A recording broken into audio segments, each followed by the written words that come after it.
ibinibigay niyo sa amin para patuloy kami makapaglingkod sa inyo. Sa linggo-linggo na ginawa niyo, hindi po kami nakakalimot na mag-charity.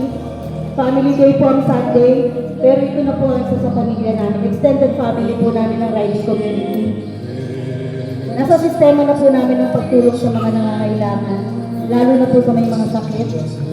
Maraming salamat po at patuloy niyo kami binibiyayaan ng lakas ng katawan para magampanan namin ang mga binibigay inaatam niyong responsibilidad sa amin.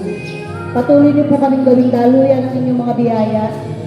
Promise po, gawin niyo po kaming daluyan at ibibigay po namin ito sa mas nangangailangan. Salamat po sa buhay ng bawat isa sa amin. Salamat po at patuloy niyo kami inililigtas sa kahit anong kapahamakan. Sana po mamaya pag-uwi namin, mapapayapa kami makauwi sa aming mga tahanan, sa aming mga pamilya.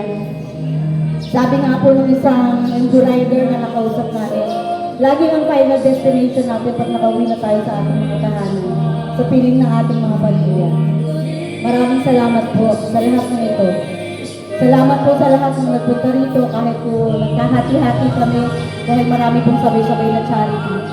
Salamat po sa mga tumulong, salamat po sa mga nag-sponsor. Higit sa lahat, biyayaan niyo po ng lakas ng pangangatawan ng aming mga beneficiary.